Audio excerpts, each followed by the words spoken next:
Hi, I am Goodlow Napier uh, with Inner Entertainment. Sure, give me a second.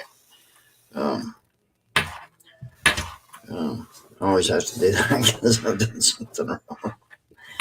Inner Entertainment. Sure, hold on. That was what I'm not supposed to do. Okay, I think I got it right. I always have to do that because I've done something wrong. Okay, now let's get it off. There. Thank you.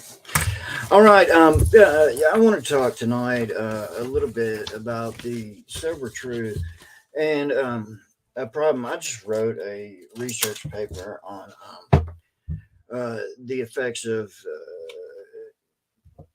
AA, group therapy, etc., etc. I'm not going to bore you with that one. I got 100% on the project, and it may go on to be published, which is it's pretty that it's kind of like when you work or something and you've got all your detractors. You're saying, he doesn't know what he's talking about, and so on and so on. You keep going, and everybody's saying, no, and you're wrong, you're an idiot, etc., etc. This is life. And it's normalized. There's always going to be a state of envy, and especially if you're challenging the masses. So I specifically want to talk tonight about a gentleman named Lance Dodds, MD. He is the former professor of psychiatry at Harvard Medical School, and he's got so many more accolades.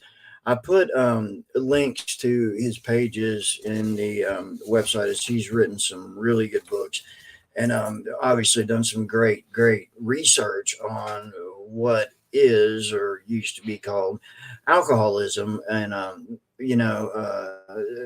alcohol abuse disorder. And I just want to talk about that a little bit tonight because the way I look at alcohol use disorder is I look at it as a symptom of a larger disease, and I get argued on this all the time. According to the near 100-year-old model, you're looking at a lifetime condition, and they strongly want to call it a disease. I don't agree with this, and I have many reasons. I'm somebody who should, by all means, be sitting there saying, "This was not my fault that I drank myself to death. All the stupid things I did were not my fault.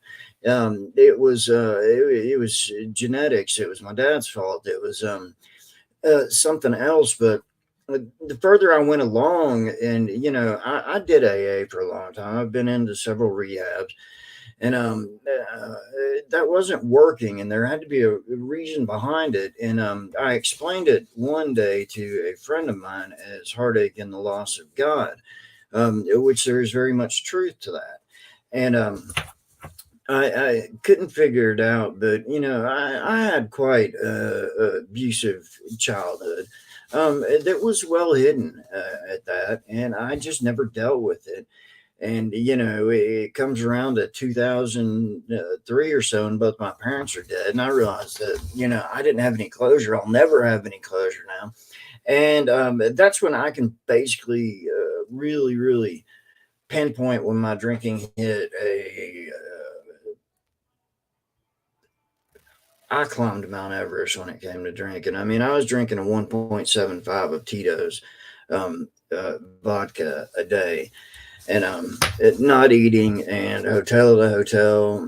Some people have heard this story many times. You can hear it all you'd like. Um, so what it ends up is, and this is, I'm basically into. I'm working on the downhill slide towards my master's now, and I don't know if I'll end up getting a doctorate in it or not. I probably will, just being me, because what fascinates me is the more and more I started having questions, the more and more I learned to do research and become data literate. And it's a fascinating thing when you look at the actual numbers and all this. Um, like, sorry, I'm wearing my contacts, so I'll have trouble reading this. But uh, I forgot to take my contacts out. Um, okay. When we're looking at AA, for example, and this is directly from Lance Dodd's research, um, uh, in the book, he describes stunning facts about the current national treatment approach for addiction. AA has a success rate between 5 and 10%. An exhaustive scientific review by the prestigious Cochrane Collection of all AA studies over 40 years found even worse results, concluding that no experimental studies unequivocally demonstrated the effectiveness of AA in treating addiction. Practically no studies that support AA meet ordinary scientific standards, and all suffer from serious scientific errors. Sorry. Most cover only part of a short time of the lifelong condition, or they are applied by a failure to account for selective bias. And they base their data on self reports without independent verification, or they commit the grave error of uh, discarding data that doesn't meet their conclusions or their narrative. And that's a huge problem in any kind of psychological or psychology research, is that there is a lot of bias. And let's say you're doing an actual research study, and uh, you want to look at alcohol use disorder um, in Kentucky, and you only sample from Lexington, Kentucky. So you leave out all of southeastern Kentucky and even Louisville, but most of the rural areas are left out. So it's never going to give you a good view of what alcohol use disorder looks like in the state. And a lot of people do that. It's called convenient research, and it happens a lot. And I'm really big on um, this, because if AA, and AA promotes AA, and people that are in AA for a while develop a groupthink type mentality. Now, that's only the 10%, 5 to 10%. So, think about that, and you think about the talk about the 90% that didn't make it through. So you got AA, NA, all their cousins, and it's simply a bad treatment that does harm to the 90% who cannot make use of such programs and are led to believe that they're the ones who are failures because the program is never wrong. That's a huge issue right there that I haven't really talked about before, but it's that the program's not wrong. Now, you go on to this, and you've got roughly 95% of the recovery centers and rehabs in America that use the AA model. I mean, there's no ifs, ands, or buts about it. And, I spoke about this other day. I read a short little blurb on a reel. Uh, but the definition of disease itself with alcoholism, as it was called. I mean, this was in 1956 when it was determined to be a disease, and or 46. I should probably know that better than that. But the point is it was very self-serving. Okay, once it was labeled a disease, doctors were able to bill insurance companies. Well, why wouldn't they want to call it a disease? So then, immediately following that, hospitals were able to use the same terminology for long term treatment, and thus bill the insurance companies. And even though that's true, and a lot of doctors at the time did want to be able to bill the insurance companies, You've only got 11% of the doctors in America, doctors, physicians, and more, who really hate to call it disease, who hate to treat it like a disease. And I agree. I think it's very much a symptom of a larger issue, a trauma, a depression, um, and more. I mean, almost, I've seen very few people in addiction who do not come from some kind of trauma and or inherent anxiety disorder or something like that. And that's the problem. If we quit treating it as it's a disease, if we quit using the same model for everybody. I've harped on this for over a year, but AA can be very enabling. I'm not saying all of AA is bad, and I'm never going to say that. It can be helpful for maintenance. It can be helpful for you to get with that group that may be like minded in the fact that they don't want to drink. The horror side of that is, I know even at one of the larger um, rehab facilities in this part of Kentucky, central Kentucky, they had to quit having meetings and NA meetings because of the fact people were finding people to use with and people were finding people to sell to, and that's just the truth of it. And so you're always going to have that. You've got a uncontrolled group acting as unlicensed counselors who really don't understand the data and the research behind it. And, something like cross occurring orders or co occurring disorders, a dual diagnosis. Um, Many times when someone is suffering from alcohol or substance use, they're also suffering from another mental health disorder, which is a statement to the co occurring disorder as a co occurring disorder. The mental health disorder could be the reason some people use alcohol, or it could be a side effect of the alcohol use creating another disorder, a depression disorder, an anxiety disorder.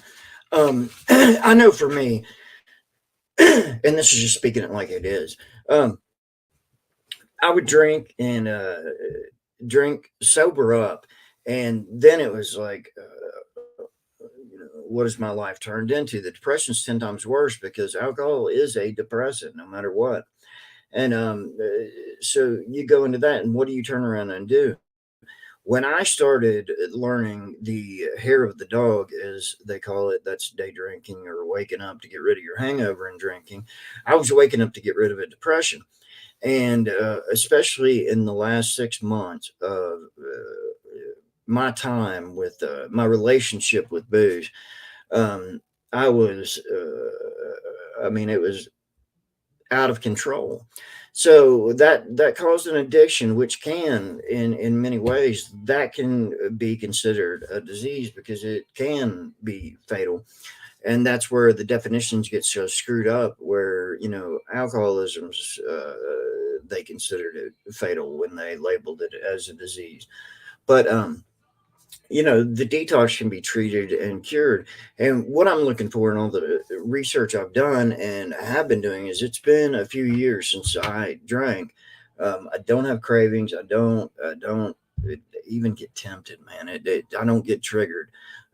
Nothing bothers me. And I strongly believe, I theorize that it's because I dealt with the underlying issues that alcohol was fueling, and that has saved my life. And as I mentioned earlier, my heartache and the loss of God was a huge issue to me, and will always be. But that's where I'm at, and I'm working hard on this. And I just need you to understand that everybody and their brother and sister's brother, and so on and so on. Recovery is becoming a very monetized situation where you've got, for example, and no offense to everybody who gets offended, it doesn't bother me that you do. You've got, I keep seeing on Facebook, all these people get straight out of rehab and they get peer support certificates, which is CPSS, Certified Peer Support Specialist.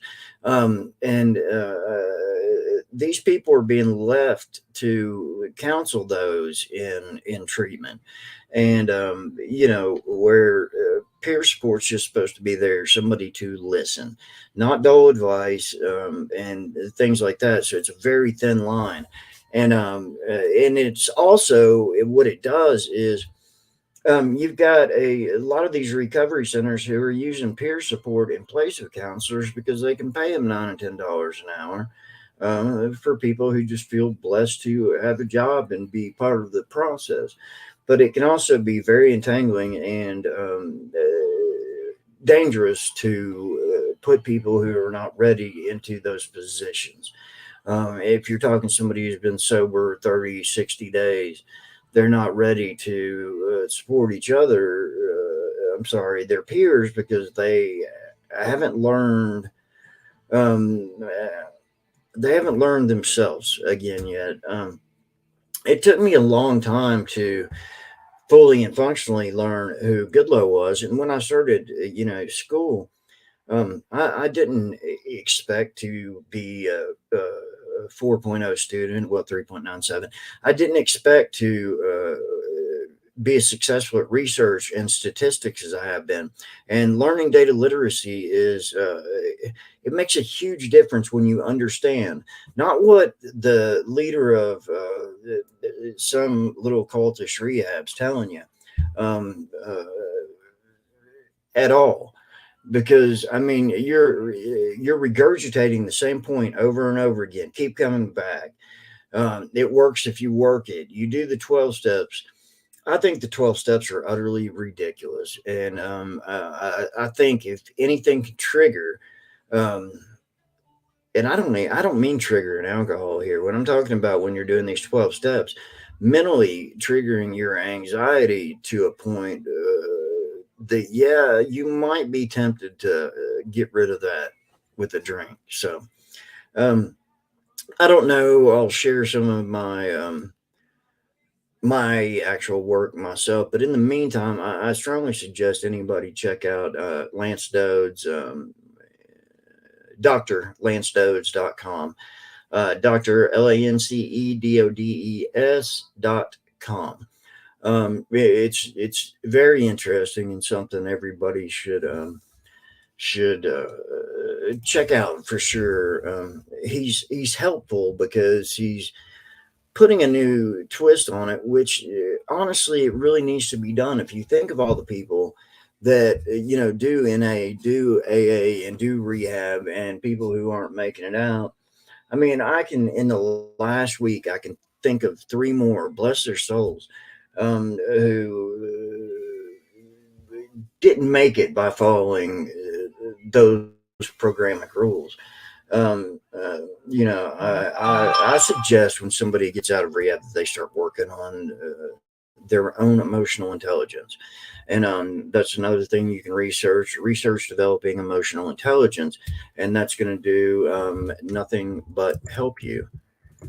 And that's it for me this week. I've got to get over to said I would do one on Instagram.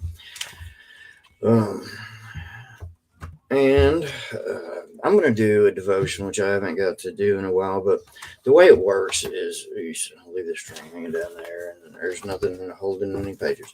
So I just kind of, whatever page it goes to is what I try and read.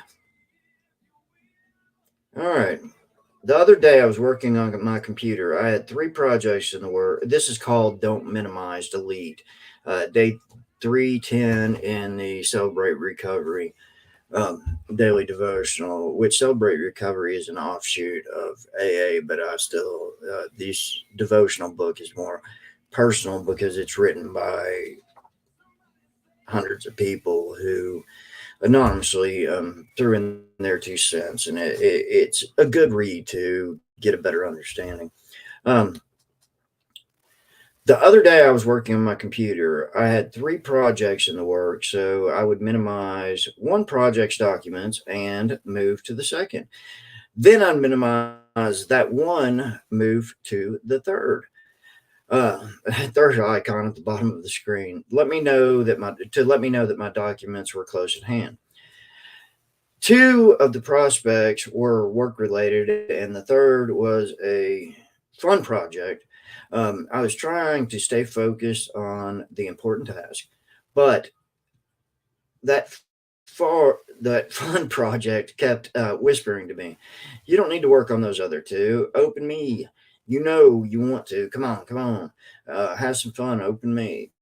Finally, the fun project became so distracting that I had to delete it from the screen. I'm pretty sure that is what the writer of Hebrews meant when he said, "Get rid of those things that so easily entangle us." Most of the time, it's not enough to just minimize. Sometimes we have to delete old habits and hangups. Um, and I'm really having trouble reading. Sorry, when I wear the contacts, I can't see up close. Um, there's a prayer for this one. Heavenly Father, thank you for helping me uh, clear the screen of the distractions that kept me from what you have given me. That's pretty cool. Help me to focus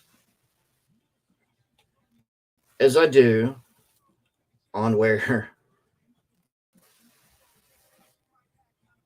Oh, help me to focus on what is pleasing to you.